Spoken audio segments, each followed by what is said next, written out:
Ya, bismillahirrahmanirrahim. Assalamualaikum warahmatullahi wabarakatuh. Anak-anakku sekalian, semoga kalian dalam keadaan sehat-sehat, baik-baik saja, dan jangan lupa berdoa sebelum dimulai pembelajaran. Doa dalam hati masing-masing dipersilahkan.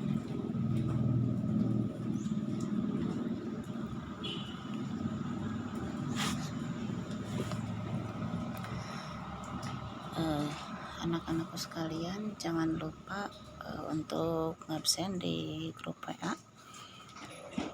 Nah, kita langsung saja bab 3. Di sini kita akan membahas mengenai perumusan dan pengesahan Undang-Undang Dasar Republik Indonesia tahun 1945.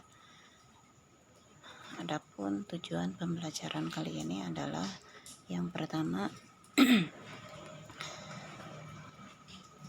setelah memahami materi tentang perumusan dan pengesahan UUD 1945 dalam kegiatan diskusi tanya jawab, mungkin kalau diadakan secara luring ya di kelas.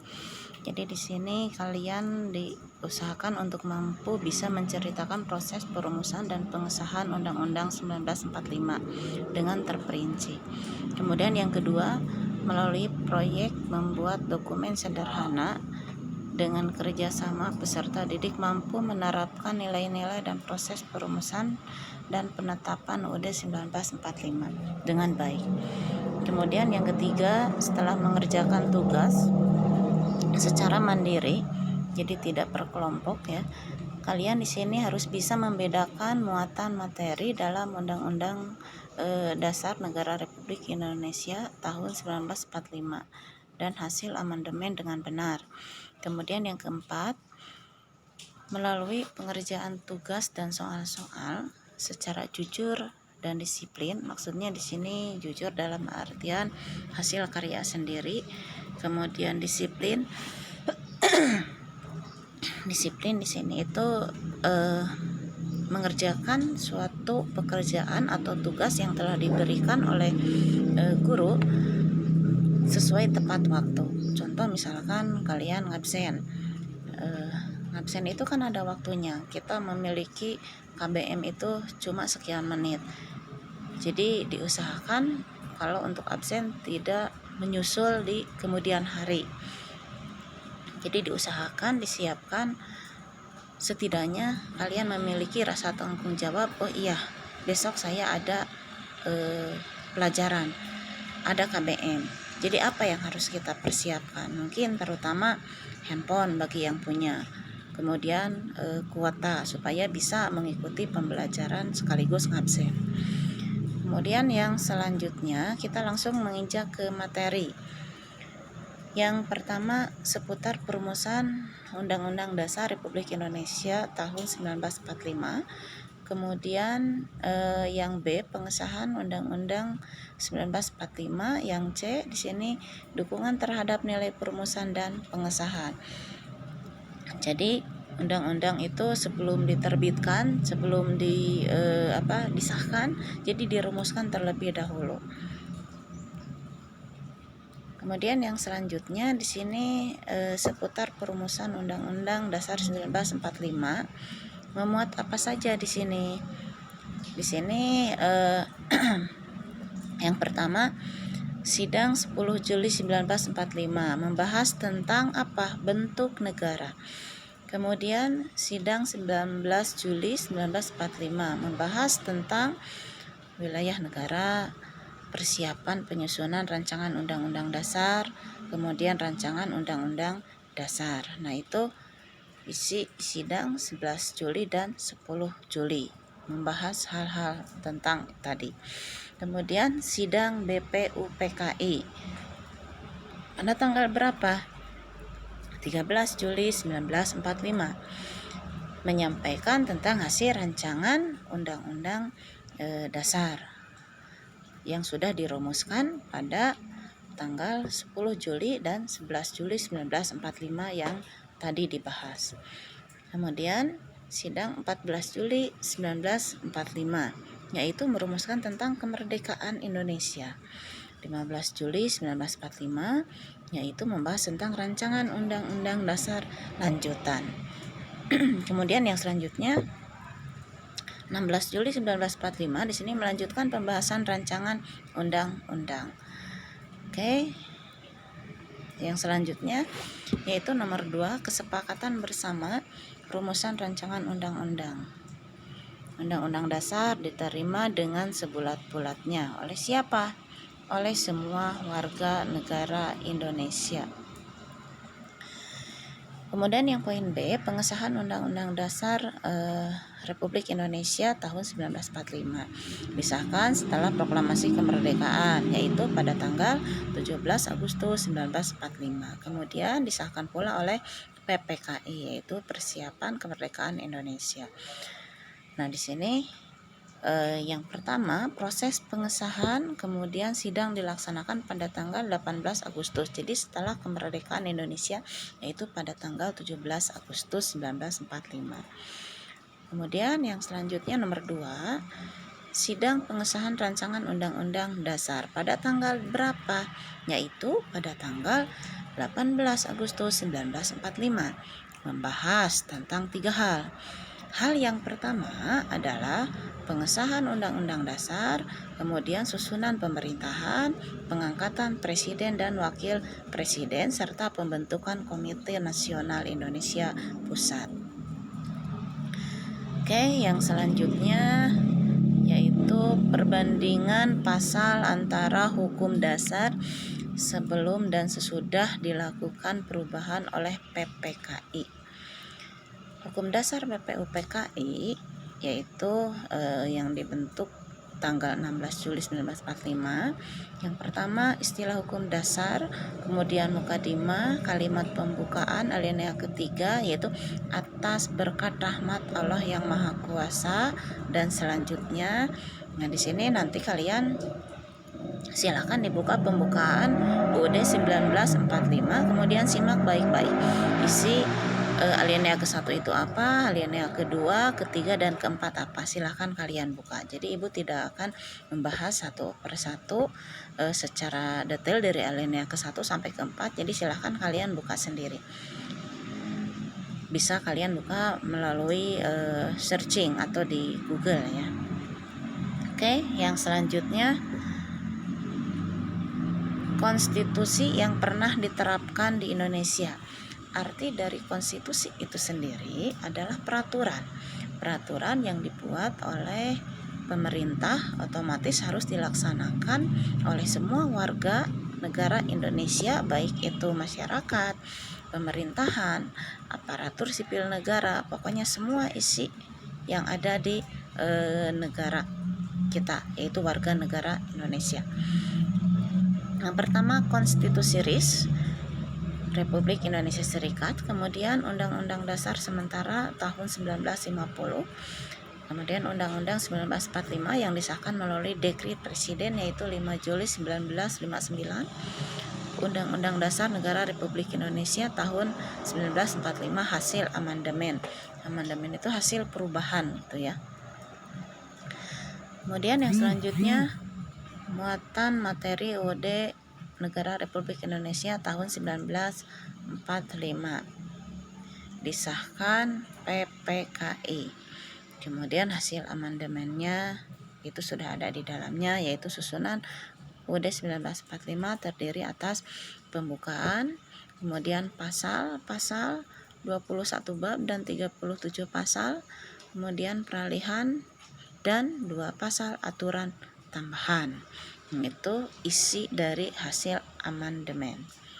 Jadi silahkan kalian di sini dituntut untuk kreatif, dalam artian tidak menerima materi dari satu sumber saja. Jadi silahkan buka sumber-sumber yang lain sebagai referensi buat kalian untuk pembelajaran. Kemudian yang selanjutnya, yang C di sini bentuk dukungan terhadap nilai perumusan dan pengesahan UUD 1945.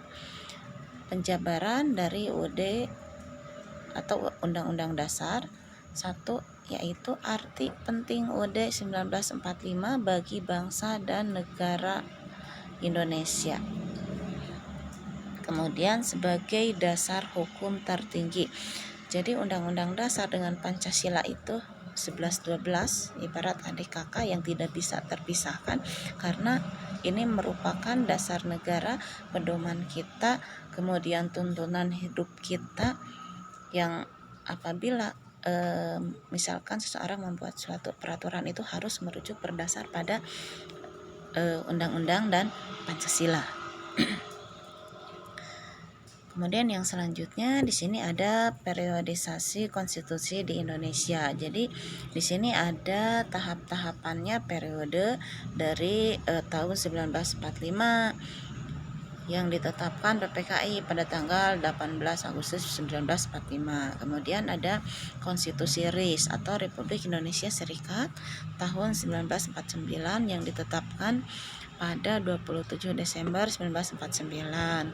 Kemudian UUDS tahun 1950 yang ditetapkan pada tanggal 15 Agustus 1950. Kemudian Undang-Undang 1945 didasarkan dekret presiden yaitu pada tanggal 5 Juli 1959. Kemudian UUD 1945 hasil amandemen 1999 sampai 2002. Nah, itu tahapan-tahapan atau periodisasi konstitusi di Indonesia. Oke. Yang selanjutnya di sini ada kata politik. Nah, di dalam politik ini atau dalam pelaksanaan UUD tahun 1945 di sini dalam berbagai bidang. Ya, tadi bidang politik, ekonomi, sosial, budaya, dan hankam. Nah, di sini kita akan bahas satu persatu. Contohnya di sini bidang politik, yaitu bisa memuat tentang pemerintahan, kekuasaan, dan penyelenggaraan negara. Seperti halnya kita ketahui, kekuasaan pemerintahan itu menurut seorang ahli yaitu Montesquieu dibagi 3, yaitu kekuasaan legislatif, eksekutif, dan federatif. Kalau legislatif itu artinya pembuat undang-undang, dibuat oleh siapa? Salah satu contoh lembaga negaranya yaitu MPR, DPR. Kemudian peraturan itu dibuat otomatis harus dilaksanakan oleh siapa? Lembaga eksekutif. Jadi legislatif itu pembuat undang-undang, kalau eksekutif itu pelaksana undang-undang. Nah, di dalam pelaksanaan di situ yang menduduki bagian eksekutif itu siapa? Yaitu presiden dan wakil presiden. Itu bagian eksekutif. Kemudian, nah di dalam pelaksanaan itu, jadi aturan itu dibuat otomatis harus dilaksanakan. Nah, di dalam pelaksanaan itu harus ada yang mengawasi. Jadi di sini siapa yang mengawasinya? Yaitu badan yudikatif. Jadi ada legislatif, eksekutif, dan yudikatif. Ada pembuat, ada pelaksana, ada yang mengawasi. Nah, di sini siapa yang mengawasinya di sini? Salah satu contoh lembaga negara yang mengawasi jalannya pemerintahan ada BPK, MA, Mahkamah Konstitusi, Komisi Yudisial, kemudian ada PPK atau Badan Pemeriksa Keuangan. Nah, itu kemudian yang selanjutnya di bidang hankam atau pertahanan dan keamanan. Salah satu contohnya di sini adalah tentang upaya pemerintahan atau upaya pemerintah dalam melakukan pertahanan dan keamanan terhadap negara. Kemudian di bidang budaya. Di bidang budaya di sini yaitu tentang hasil cipta rasa dan karsa bangsa Indonesia. Jadi di sini kita sebagai warga negara yang baik harus bisa menciptakan sesuatu hal yang bermanfaat. Harus menjadi sesuatu atau seseorang yang memiliki inovatif. Nah, kemudian yang selanjutnya sosial. Sosial di sini salah satu contohnya tentang jaminan kehidupan masyarakat. Jaminan kehidupan masyarakat yang seperti apa maksudnya di sini? Maksudnya di sini adalah salah satu jaminan kehidupan masyarakat yang sejahtera. Nah, kesejahteraan masyarakat di sini diawali dari apa? Kembali ke tadi, masyarakat yang memiliki inovatif, masyarakat yang memiliki jiwa ingin berusaha tanpa mengenal pamrih, tanpa mengenal balas jasa, tanpa mengenal ya istilah malas-malasan. Jadi pekerja keras dengan penuh disiplin dan rasa tanggung jawab. Insya Allah kita pasti sukses dengan itu semua, dengan kunci utama jujur dan disiplin. Kemudian yang terakhir di sini dalam bidang ekonomi, contohnya apa? Yaitu tentang kondisi keuangan negara. Jadi keuangan negara ini salah satu keuangan yang dikelola oleh lembaga kenegaraan yang secara otomatis memiliki fungsi dan peran masing-masing di tiap lembaga masing-masing gitu. Oke, yang selanjutnya di sini dukungan terhadap pelaksanaan UUD 1945 ada yang pertama disiplin dan taat peraturan, itu sudah tentu. Jadi kita harus memiliki jiwa disiplin, taat terhadap aturan yang telah ditetapkan oleh suatu lembaga, atau misalkan taat terhadap aturan yang ditetapkan di dalam rumah. Nah, di situ tanggung jawab kita diuji.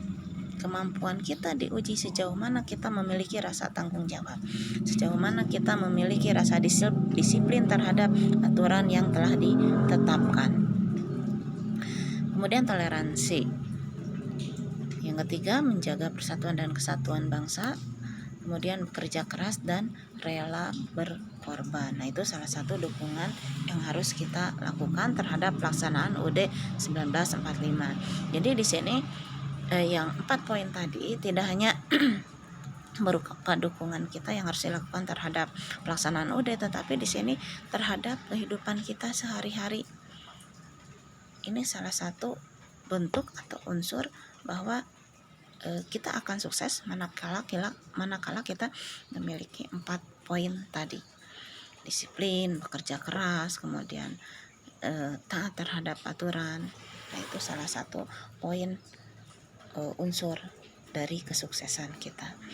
Nah, mungkin itu yang bisa Ibu sampaikan.